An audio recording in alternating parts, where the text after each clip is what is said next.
Good afternoon, everyone. Thank you so much for being here at the Politico CNN Grill here at the DNC. It's wonderful to see you all. I'd really like to start first by thanking the National Association of Realtors, who have been a partner with us on these conversations. We started off at the RNC several weeks back, and we're excited to continue the conversation here at the DNC. Joining me today, I have two fantastic speakers. We have the CEO of the National Association of Realtors, Nakia Wright. And Hi. Nakia, and some congratulations are in order. You have been serving as interim CEO since November of 23, but just this week, fantastic news. You are now officially in place as the full-time CEO of the National Association of Realtors, and you have a big job ahead as you go through a really transformative time. So welcome, and thank you so much, Nakia, for being here. Thank you. Thank you. I'm also thrilled to be joined today by Jeff DeBoer, the president and CEO of the Real Estate Roundtable. Jeff, wonderful to see you again. Thank you. Thank you so much for being here. So we have so much to talk about today as we think about this election, real estate, housing affordability. So I'm excited to dive in, and I want to start with you, Nakia. As I just mentioned, you have an incredibly exciting job and an exciting role in a time where there's tremendous change in your organization, in this industry in general. We are really looking at affordability challenges in the market. We have different generations coming in and out of the housing market. So I would love to hear, just set the scene for us a bit. From your perspective, can you paint a picture of the industry right now, and how is NAR navigating these for your constituents, your members, and beyond? Absolutely. So one, thank you so much for having us. I'm really happy that I have colleagues in the back who are tremendous ambassadors for the National Association of Realtors, including our prestigious president, Kevin Sears. So thank you so much for that. We try to make this as succinct as possible because there's lots of education. And while I did not hear the conversation completely for the panelists that were here before me, it's very, very exciting that mayors are actually looking at affordability and people across the country. So economics are definitely on the ballot. When we think about affordability in the most succinct way, we talk about the inventory crisis, we talk about inflation, and we talk about income and what taxes also bring to the table. When we look at inflation, one of the most interesting things is people are looking at the generations that are trying to enter into house buying. But what's also a challenge is you've got boomers who are looking to downsize, but they are not ready to downsize right now, because if they were to do that, then the cost of capital when they bought the house was much lower than it is today, and so they are a little bit more reluctant to move. When you look at inventory, our data says that we are low on inventory, between 5 and 7 million units. That's tremendous. Now, the mayors before me were talking about different ways to tackle that, but our advocacy team is working around the country to make sure that people at the local, state, and national level understand all of those things. Insurance is also a very big deal, and so regardless of where you sit on climate change, insurance is a huge impediment.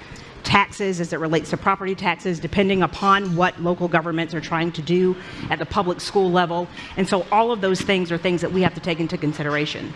The pandemic played a very important role in this, because 30% of homeowners now are looking for homes that have home offices in a post-pandemic world. So what does that do with the downstream implications of commercial real estate? So all of those are the tremendous challenges that we are trying to face right now on behalf of the Realtors and Advocacy team, to help educate the consumer on how to get into a home or leave a home and downsize with as few impediments as possible. So, Jeff, I want to come to you next. Nakia laid out so many different issues to tackle. And as we zoom into the commercial real estate sector, how do you even prioritize which issue to tackle there? How are you and your organization thinking about that? Thank you, and it's exciting to be here. Thank you very much, and CNN and Politico for facilitating a conversation on housing and real estate in general. That's great. Nikki, congratulations to you. Thank you. The head of the world's largest trade association, 1.5 million people, that's a big deal. And I'm here, I'm a CEO for the Real Estate Roundtable, but I'm also going to speak on behalf of 18 trade associations in various parts of the real estate industry, from mortgage bankers to hotel owners to the securitization business and REITs and so forth. And how do we prioritize? our issues and our challenges are America's issues and challenges, whether it's housing, safe cities, budgets in cities. All of these things relate to real estate, and real estate can help everyone accomplish their goals and their mission or not. And public policy plays a big part in it. And I think a lot of people real estate's everywhere, right? And they're not making any more of it.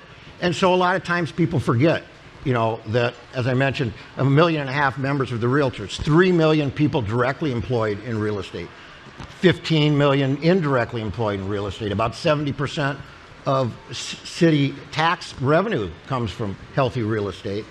And the last thing is about $1 trillion of retirement funds are invested in commercial real estate through pension plans and 401ks. So our challenges and problems and issues are really kind of everyone's problems and issues. So we prioritize by talking with all the stakeholders, Republicans, Democrats, independents, advocates for different points of view, capital providers, builders, and that's how you find solutions. And sometimes some of these solutions get lost. People want to encourage housing affordability. We want housing affordability. We want housing availability. But then proposals like rent control come out, which are kind of crazy. Or we want an active and growing hotel and hospitality industry. And then local ordinances come out that are not good for that kind of development. So our issues are everyone's issues, and public policy can help or hurt. That's what we do. So Jeff, we touched on this a little bit in Milwaukee, but I want to come back to tax reform for a moment. We know that many of the 2017 Tax Cut and Job Act changes, those are due for expiration. So what could the changes look like in earnest, and how do you think the industry's priorities are going to change depending on who takes control of Congress and the White House? Well, look, in taxes, the real estate industry has spent decades moving away from a subsidy-based system to an economic-based system. And so in 2017, the real estate industry really did not receive any tax cuts. And so we're not looking at really extending any tax provisions. There are the low-income housing tax credit program and opportunity zones and things like that. But by and large, 2017 maintained current law. And by and large, the Build Back Better bill and the Inflation Reduction Act maintained current law. I would say on taxes, we were very pleased in the Inflation Reduction Act. I think that's the one that there were so many acts that were done that were very, very positive. Hard to keep them straight, but on energy efficiency and so forth, the philosophy changed in Washington away from mandating people to do certain things to incentivizing people who own big buildings to do things. So we're happy about that. We've got a lot of challenges on taxes. I don't want to pretend there aren't. Because there's a lot of provisions that affect real estate, but they're not new. We'll work and educate and talk to people. And again, the stuff we work on is related to healthy real estate values. That's related to jobs. That's related to cities. And I think at the end of the day, we'll be fine. Nakia, I've been told that the NAR president, Kevin Sears, who's here with us today, talks a lot about getting back to basics. And that is sort of a driving principle. You're obviously in a big time of transition within the industry. So tell me a little bit about how you personally within the organization, how the industry really needs to sort of embrace that idea. When we think about getting back to basics, there are several ways that we can answer that, but I think the most important, certainly for this audience, is how do we introduce ourselves to some and reintroduce ourselves to others? More broadly across the economic landscape, what we find is legacy companies are under siege because they've sort of taken things for granted and not educated the consumer as much as possible.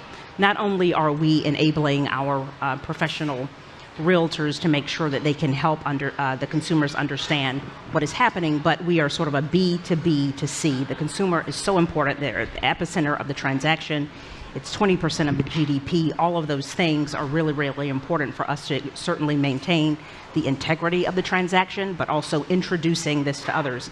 the seismic shift that is going on, whether you're a publicly traded company and you're just trying to determine how to use innovation to continue to move towards completing the deal, or if you are a single shingle looking at it differently, our role is to introduce that to the consumer, understand what consumer choice is, and given the sort of seismic settlement, one of our most important roles is to help the consumer understand the myriad choices that they have out there. Are there any examples or sort of recent case studies that you could share that sort of illuminate this back to basics motto in practice? Sometimes a decision is made and the downstream implications are hard to chase and hard to manage. One of the most pressing examples is the Veterans Administration and how they are now working with us because veterans were prohibited from using money to pay for a real estate agent. They've halted that temporarily because the law has to catch up with what we're doing, but our incredible advocacy team has worked to make sure that that's happening. That said, we use that as an example because that is the one that left the station and that's the one that's landed well. But behind the scenes, we're also really working towards the first-time buyer. My mother's generation was able to buy homes when they were in their 20s, and even then, I remember my mother telling me about when she was buying a home, they still said too much too fast, but she was still able to buy it in her 20s, she and my father. Now, the average age is 35. That's significant. So that means many more people are renting. What are we doing with that ratio of renters to home ownership? What are we doing with the generation that was born in the 2000s, going into 2008, being economically disadvantaged relative to the generations before them, and now they are getting here, and it's hard for them to buy a home. And so we're working very, very diligently to ensure that at least our implicit and explicit oath to that generation is upheld and that they are able to create generational wealth through home ownership. And that sort of brings us back to this concept of housing affordability, right?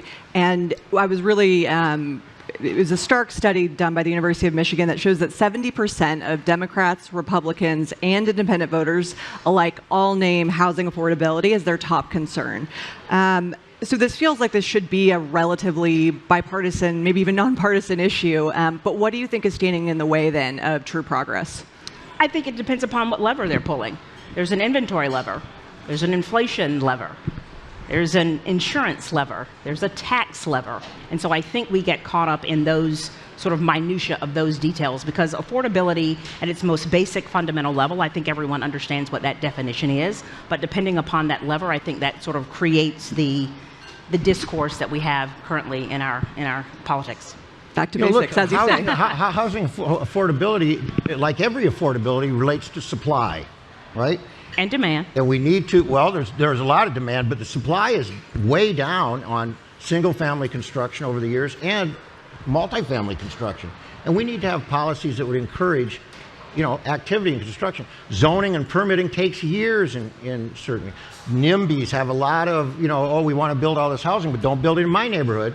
And we have to overcome those things, I think. And from a national level, we're trying to encourage cities and the national government to encourage converting of old, obsolete buildings that are vacant that could be converted into housing and help provide that supply in cities.